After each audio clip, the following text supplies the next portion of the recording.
It's like he weaponized parts of my personality that are natural. Like something about me is that I have an extremely high the that I have stemmed from childhood trauma from when I was a little kid. I started to be molested when I was like 3 years old.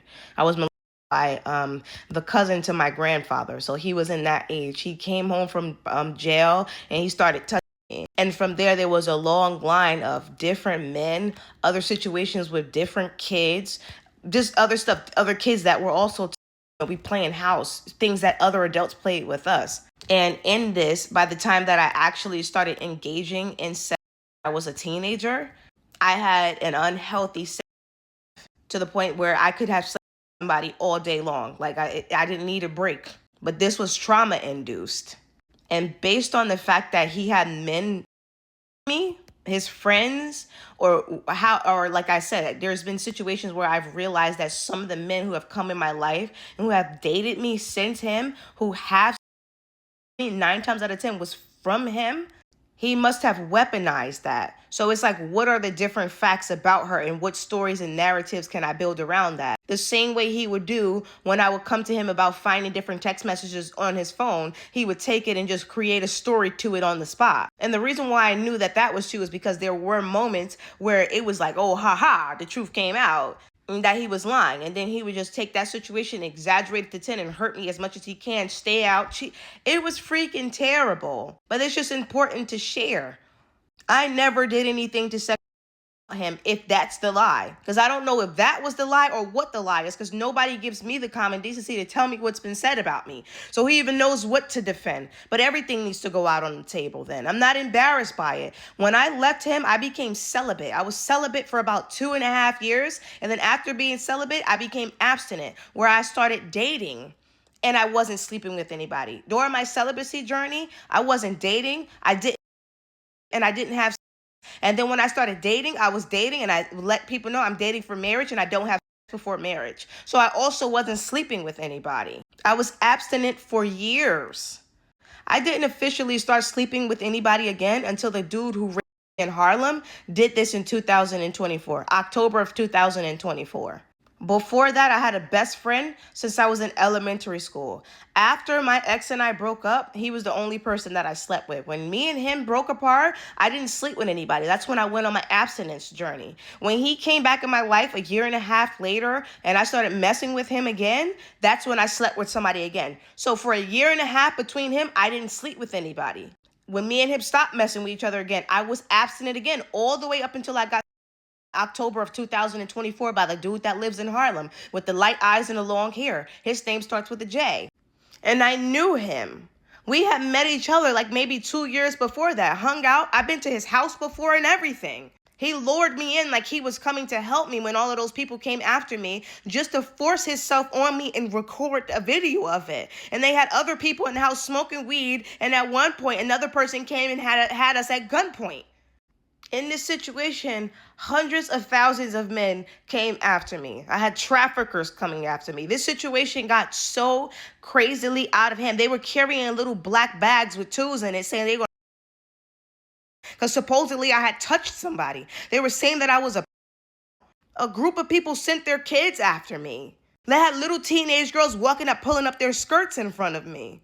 People were literally taking their little tiny daughters and putting them in front of me as if I'm one of these people who do this weird stuff. Like, it literally looked like the R. Kelly documentary. They were walking past me with a phone in their back pocket and they would fan their back like this. Like, they would walk past me and then go like this behind their back. And when you look at their hand, there's a phone right by it to make it look like you're watching their butt while they're walking. Like they literally traffic their kids. When you hear those stories about those people in Hollywood that sell their kids out, it's the truth. I've seen it. At this point, based off of what happened to me, I don't even know if R. Kelly's situation is true. When he's screaming, I didn't do this. Now I'm looking at that thing back and I'm looking at it differently. Like, dang, did you not do this? And like I said, he has connections to the music industry. So like I said, I was abstinent all the way up until like maybe, I don't know what time, but it was a couple, like a lot of months since that situation had happened. And I started dealing with my neighbor who lives upstairs, who ended up too. I was at his house one night. I came home. I went to go see him because that's what we always did. We hung out. and he took my pants, forced them down to the point that pants, the sound of when you're like ripping fabric, forced them down and held me there and wouldn't let me get up. I was crying, and he had his daughter in the living room, so I didn't want to scream and wake her up and then she'd be involved in something traumatic. He finally got off of me and said, no, you're gonna lay there. Calm down, stop crying. And I'm crying, and I said, I just want to leave. I just want to leave. And I ran out of his house, and I ended up leaving my pocketbook behind. Came back the next day and got my bag. And I stayed away from him. He started to knock and bang on my door every single day. He would bang on it in the morning time, bang on it every time he walked past the door, bang on it every time he would come in at nighttime, bang on it in the middle of the night. I was terrified of him. And then I started to deal with the other guy whose name starts with F that lives at the bottom of the Bronx. And I started staying at his house as many nights as I can just to get away from this guy. I would be in my house super quiet so that the guy couldn't hear me in here. If I made noise, it literally seemed like he would wait by the door and listen to see if I would make a noise, and then he would start banging on the door. Then I said to myself, this person, based off of what I heard about him, he beat his baby mother's boyfriend in the head with a bat and got a charge for it. He has a history of being violent. I said, this is kind of like if you're dealing with somebody who has an addiction, making them quit you like cold turkey. So I started to wean him off of me little by little. So I said, I can't just abruptly leave this situation alone because I don't want him to try to hurt me. And the reason I came to that conclusion is because when I checked my window one day and there was an alarm taken off the window in my living room. He was the only man I ever let in my house. I didn't let anybody else in my house. Who else could have taken it? So I said, this is one of those situations where it's getting crazy. I need to work him off of me slowly. So I ceased sleeping with him completely. And this happened all before I messed with the guy whose name starts with an F that lives at the bottom of the Bronx. This was like, I had like a month in between this before that guy came into my life, and I started going to his house every single night. Anytime that I can go, I will go. So for a month, I was going through this every single day with this guy. He then started to speak to me every day about it. I promise I got carried away. You were just looking too good. I got carried away. But I got off of you. I stopped. I just got scared. Explaining it to me, apologizing all the time. He even went in front of all his friends and like said it in front of them, like what he did. And after some time, I eventually forgave him and I believed him.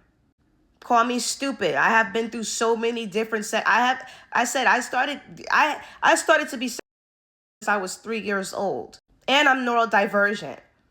So forgive me for not being perfect in this situation. And then I did have a relationship with him after that period, in that phase of communicating with him apologizing, him explaining to me that, oh, it was a mistake, I got carried away. I didn't continue afterwards. I got off and I just had gotten scared because I got carried away.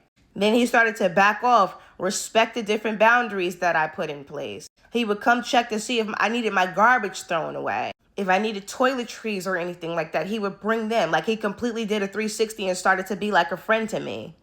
And then it felt safe to have somebody right in the building at that point. It was like the lesser of two evils. To feel like all of those men who came after me, they knew where I lived.